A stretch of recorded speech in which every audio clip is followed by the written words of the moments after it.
What's up guys, j'espère que ça va bien. Aujourd'hui, une journée de tournage, ça peut pas aller mieux que ça. Au volant d'un BMW 2016 M5 F10 Competition. Donc, c'est pas pour dire, c'est un véhicule vraiment le fun, un véhicule que j'apprécie particulièrement. Comme vous allez pouvoir l'entendre dans les flyby puis dans les rollers, là, dans ce auto-là, on a un exhaust RPI qui sonne merveilleusement bien pour vrai.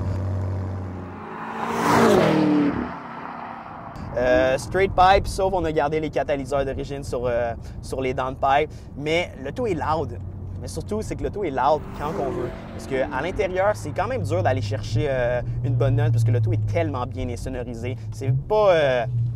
on n'est pas dans un M3, on est vraiment dans un super saloon, on est dans un auto plus léché, plus luxueuse, plus tout. On n'est pas non plus au niveau d'une série 7.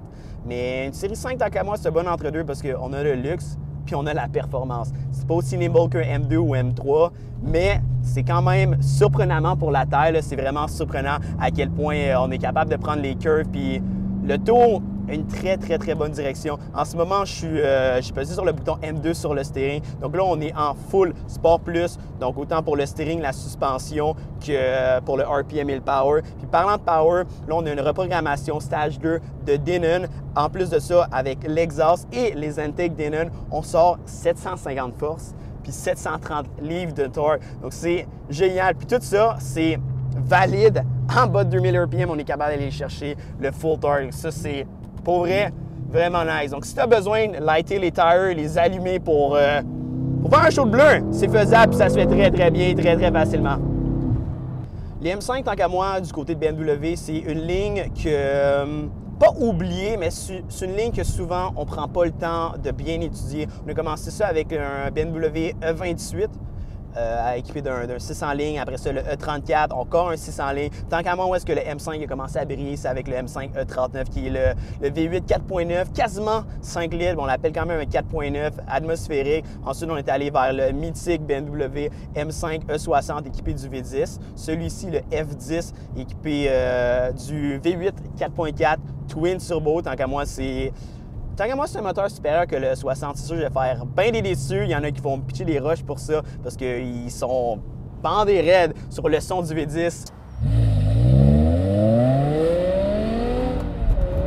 Le V10 de 60, rien à cracher là-dessus pour vrai, mais tant qu'à moi, ce moteur-ci est supérieur. On n'a pas besoin de travailler pour aller chercher le horsepower. On a le torque right away. Le Twin Turbo, il est Twin Scroll, donc on n'a virtuellement pas de lag. Les turbos, c'est pas les plus énormes non plus, donc on n'a pas besoin d'aller chercher une grosse plage de RPM puis la vapeur d'exhaust que procure ce V8-là. On peut aller chercher le torque, on peut aller chercher le horsepower dès les plus bas régimes, puis ça, pour vrai, c'est génial.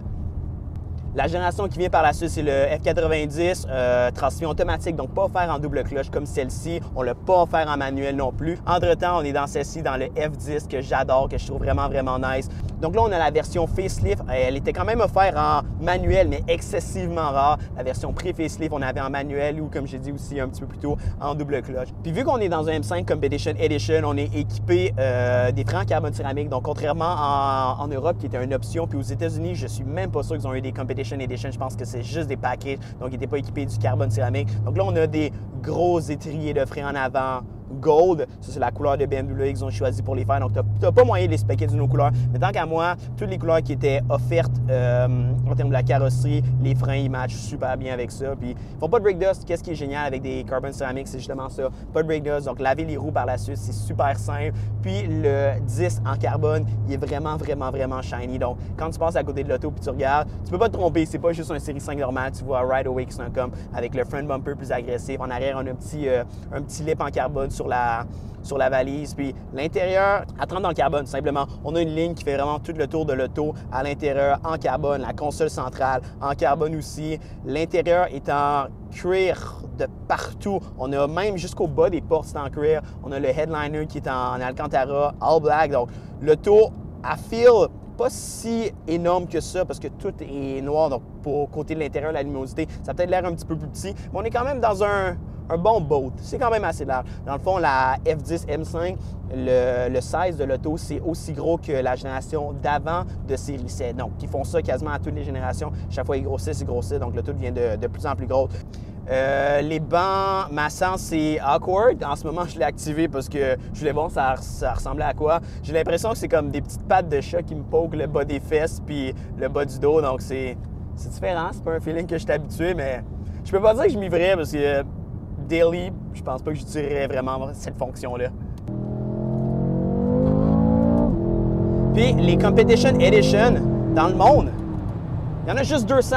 Donc c'est un véhicule assez rare. Vous êtes chanceux, vous en avez vu plus de 5 dans votre vie, 5 différents du moins, parce que de ce que le dealer dans lequel il a acheté a dit au propriétaire, c'est qu'il y en a simplement 19 au Canada. C'est pas beaucoup, c'est un véhicule assez rare. Des M5, on peut en voir, mais des Competition Edition, Competition Package, c'est vraiment 3 véhicules totalement différents. Donc, celui-ci, on est vraiment le top of the game.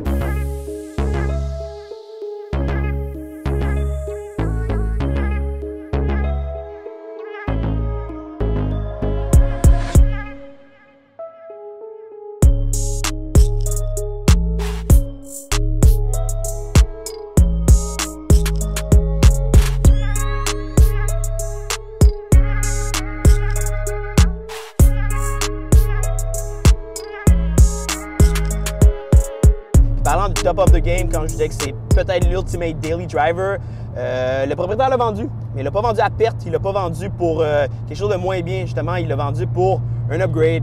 Donc, je peux pas vous dire c'est quoi, mais je peux vous promettre que ça va être sur le channel dans pas grand temps. Puis, c'est littéralement un upgrade, c'est un véhicule mieux, plus performant, plus tout que celui-ci. Puis, fidèle à ses habitudes, il va avoir les bolt-on qu'il faut, c'est-à-dire downpipe, exhaust, reprogrammation, puis intake. Il va sortir plus de power que d'origine. Autant comme celui-ci, il va faire exactement le même package sur son upgrade. Je vous laisse écrire en commentaire qu'est-ce que vous pensez que c'est quoi le nouveau daily driver du propriétaire.